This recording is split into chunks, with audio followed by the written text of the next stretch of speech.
Una primera pregunta que te hacía es, bueno, tomando en cuenta el libro de Pep, que en el cierre del libro planteás un poco lo que te imaginás en el Manchester City de lo que puede llegar a ser. Hoy mirando las 4 temporadas que pasaron, ¿cómo ves a Guardiola y qué valoración haces de su estancia en Manchester City, que ahora aparte renovó el contrato?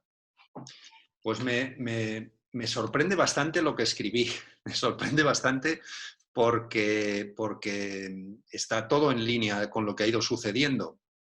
No es que sea un mérito mío, en el sentido de que yo no adiviné nada, sino que simplemente reflejé lo que hablando con él y con su cuerpo técnico, ellos pretendían hacer, ¿no?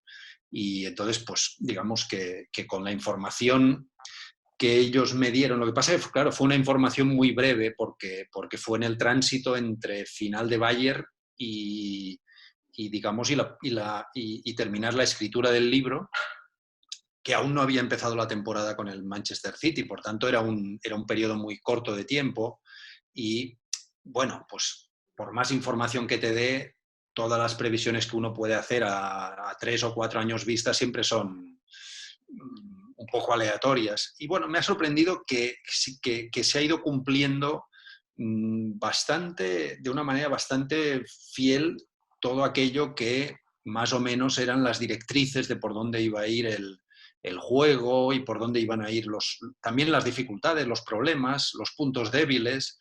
En fin, se ha ido cumpliendo bastante todo, sí. Sí, sí. ¿No te sorprendió que renovara el contrato ahora? No, no, me sorprendió más la primera vez, que fue bueno, no sé, con el paso de los años uno se olvida de cuándo fue, ¿no? Pero yo creo que fue hacia 2000, entre 18 o 19, fue cuando, digamos, hizo una primera renovación, creo que fue una primera renovación por un año, Sí, por un año. sí. Pero, y entonces sí me sorprendió un poco porque como su primer año además había sido malo, pues bueno, pues quieras que no, eso siempre influye, te deja, supongo que te deja heridas, etcétera. La prensa inglesa, bueno, sabemos cómo es y digamos que nunca, nunca fue una prensa, llamémosle así, pues un poco como, nunca fue una prensa como la de Barcelona, que al fin y al cabo pues es un hijo de Barcelona y que hay un cierto, también hay mucha animadversión, pero hay un núcleo de gente que es muy favorable a Pep, ¿no? La de Inglaterra siempre ha sido una prensa algo arisca respecto de él. Bueno, en fin, había una serie de factores que me sorprendieron que renovase, digamos, tan de inmediato. En cambio, ahora no, ahora ya se le veía, desde hace tiempo se le veía muy confortable en el equipo, en la ciudad, con los jugadores. No me sorprendió. Y te diría más, no sé, en el futuro nadie sabe qué puede ocurrir y además hablar ya de 2023 Sí, claro. en estos tiempos es demasiado aventurado, pero si volviese a ocurrir alguna renovación y tal, tampoco me acabaría de sorprender, ¿no? Claro, tal vez hay algo ahí dentro de lo que decías, que ese primer año, además de los objetivos que se esperaban, que no se hayan cumplido, de dónde venía, ¿no? Después de lo que hizo en Barcelona y lo que hizo en Alemania, tal vez él ahora sí se siente un poco más dueño de la situación o del lugar, ¿no? Tal vez sí en una confianza por lo que haya venido logrando, y también las motivaciones de lograr algo grande, por ejemplo, a nivel europeo, ¿no? Que debe ser el gran objetivo. Sí, hombre, los tres clubes, claro, son situaciones muy diferentes, ¿no? Digamos, la del Barcelona era su casa, era una apuesta atrevidísima, porque era el entrenador del segundo equipo digamos, sin experiencia. Por otro lado, aunque era una apuesta muy atrevida, también había algunas certezas o algunas seguridades, es decir, Pep cuando empieza, aunque sea un chico joven y sin experiencia, pues tiene a Messi, a Xavi, a Iniesta, sabe que tiene a Busquets, sabe que tiene gente, digamos, con categoría y que si aciertan todos ellos con las teclas y da algunas bajas, como ocurrió con Ronaldinho, Deco, etcétera, pues digamos que había elementos para componer un buen equipo. Probablemente nadie podía imaginar como para ganar 6 títulos en un año, pero sí para, digamos, dar un buen rendimiento. La situación en el Bayern yo creo que es totalmente distinta, ¿no? Es decir, cuando llega allí, que además fue, bueno, esas cosas que ocurren en la vida, el Bayern iba muy mal con Heynckes, iba muy mal, y de hecho el gran dominador era el Borussia Dortmund de Jürgen Klopp, que gana 2 Bundesligas consecutivas, 2 copas. Hay un año, en verano de 2012, donde Heynckes pierde todos los títulos contra el Borussia Dortmund, y además pierde en la final de Copa por 5-2, que no es un resultado banal. Digamos que entonces el Bayern en ese momento está muy mal y la directiva se plantea, pues bueno, Heynckes ya nos ha dicho que quiere jubilarse, vamos a buscar sustituto, encuentran a Pep, le fichan, lo anuncian, y a partir de ahí, bueno, el Bayern empieza a funcionar bien y gana Liga, Copa y Champions League contra el gran rival, que era el Dortmund de Jürgen Klopp. Con lo cual, cuando llega Pep, se encuentra en una situación muy, muy extraña, porque te han fichado como solucionador de un problema, y cuando tú llegas el problema ya no existe, y entonces te encuentras con otro tipo de problema, que es administrar la victoria. Y eso, claro, ¿cómo administras cuando ya lo has ganado todo? ¿Cómo administras algo? Lo normal es que no puedas conseguir ganar todo, ¿no? Que es lo que le ocurrió. Ganó 3 ligas consecutivas, ganó 2 copas, ganó el Mundial de Clubs, la Supercopa de Europa, muchos títulos, no consiguió ganar la Champions, y entonces eso queda como una muesca negativa en el historial, ¿no? Y la situación en el Manchester City pues es realmente también muy distinta a las 2 anteriores. Llega un equipo con muchos veteranos. Si no me falla la memoria, había 9 jugadores por encima de 32 años cuando él llega, que de hecho en el libro una de las cosas que ya hablamos con él es que hace falta una renovación. Y además no la puede hacer el primer año, pues porque el club no lo tiene organizado para hacerlo así, que de hecho es cuando la gran renovación la hace en el segundo año, ¿no?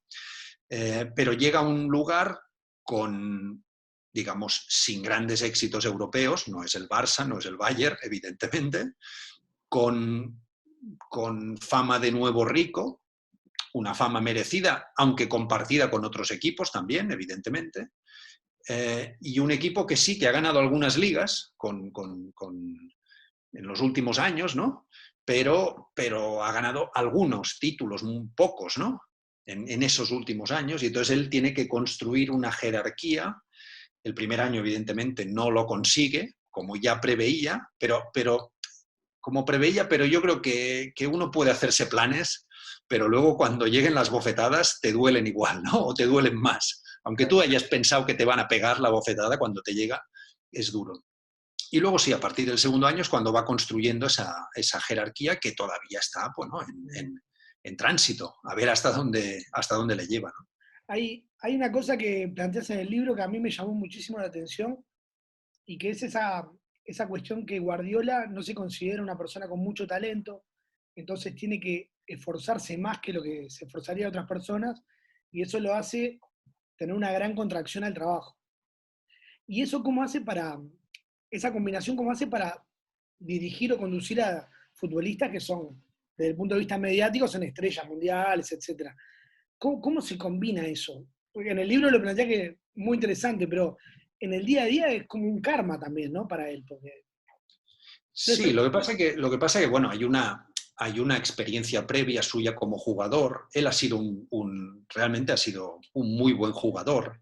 Sí. No del nivel mediático, digamos, de las grandes estrellas mundiales, pero bueno, pero eso ocurre siempre.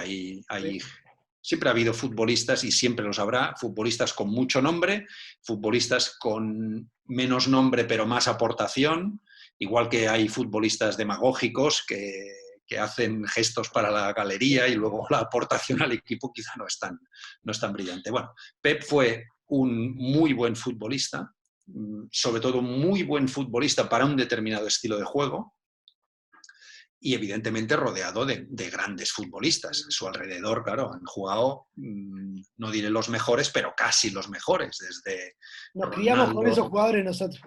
Claro, Romario, Ronaldo, con Laudrup. Romario, en fin, claro. Por lo tanto, digamos que en este sentido no es alguien que llega a un mundo desconocido, él está acostumbrado a eso, es decir, cuando a él, no sé, pongamos un ejemplo, un delantero centro del, yo qué sé, del Bayern o de donde sea, le pueda cuestionar algo, que es legítimo que se lo pueda cuestionar como entrenador, bueno, sí, pero él también puede decir, sí, pero oye, que yo he aprendido al lado de Ronaldo, de Romario, de Eto'o, de Messi, etcétera. Es decir, que, bueno, ahí hay un bagaje suficiente.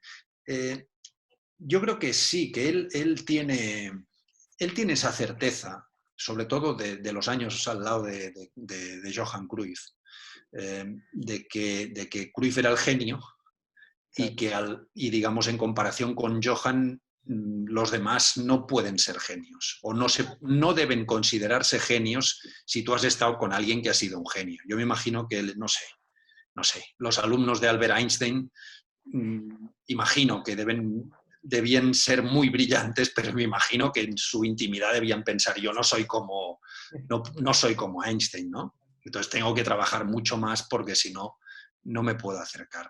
Y eso es yo creo que no es ni siquiera un rasgo, eso simplemente es una experiencia que vives, ¿no? Un Es decir, aprendizaje, claro.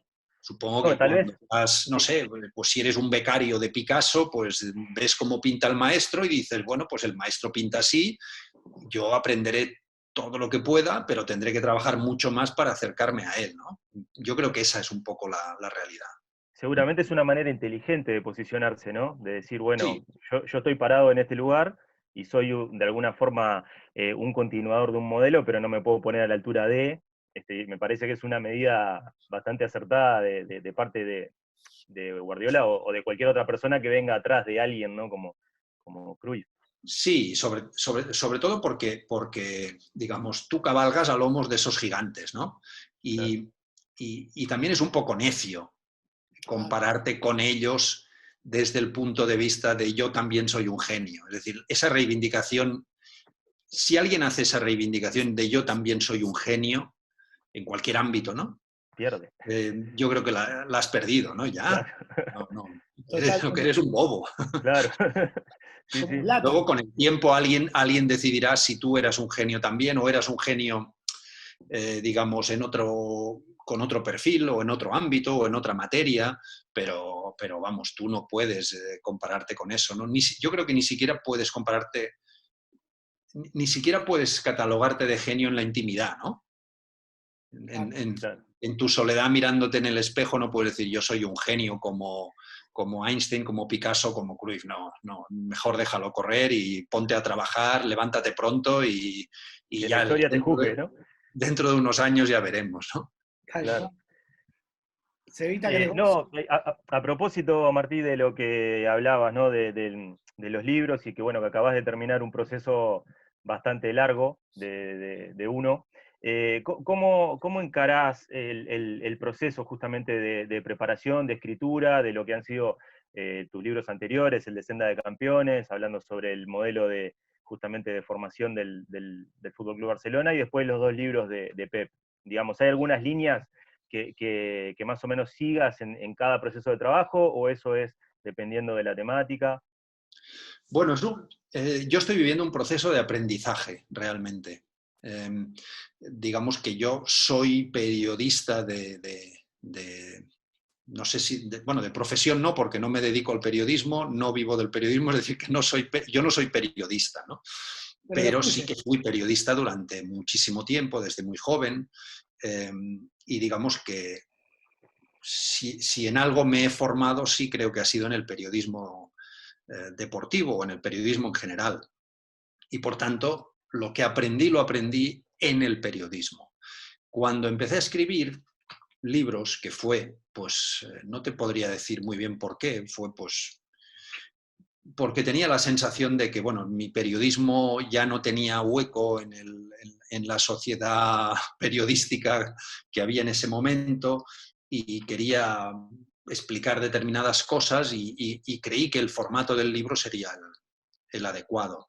Y eso fue hace ya 11 años, en 2009-2010, que fue cuando publiqué Senda de Campeones, y te reconozco que yo lo enfoqué como un periodista, es decir, como un reportaje periodístico, básicamente porque era lo que yo sabía hacer, no sabía visualizar digamos, o tener una perspectiva de la escritura de un libro desde otra perspectiva que la periodística.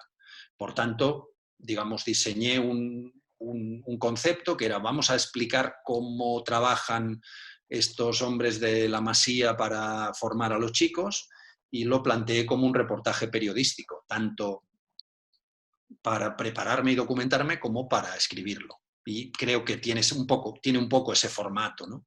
Hay algunas cosas del libro que con el tiempo me rechinaron a mí mismo, y es que hay algunos párrafos, algunos lances donde pretendo hacer un poco de literatura, y me di cuenta que eso era un ridículo,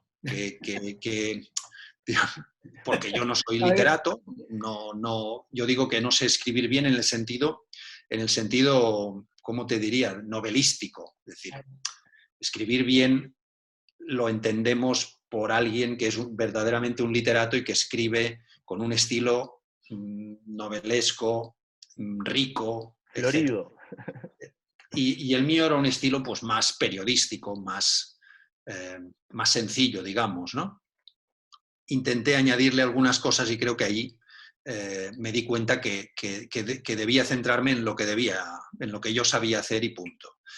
Bueno, el libro funcionó bien en el sentido, sobre todo, tanto en la repercusión como sobre todo en que fue una experiencia buena, que a mí me animó muchísimo. Yo ya había abandonado el periodismo, surgió la oportunidad de PEP, de los 3 años de PEP. El primer año lo volqué en un primer libro, el resto en el siguiente libro, y eso pues fue también un poco el mismo enfoque periodístico. Es decir, oye, Pep me ha abierto una puerta, la del vestuario, me ha dejado entrar, voy a tomármelo pues igual, como un periodista que entra, en ese caso con un formato, digamos, de dietario, pero como un periodista que entra y explica lo que ve, que en el fondo fue el pacto que hicimos él y yo.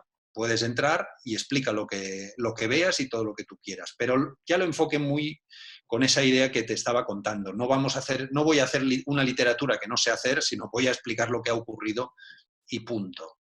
Y digamos que esos son los parámetros que tengo. Son sencillos, pero son los que domino, los que sé hacer.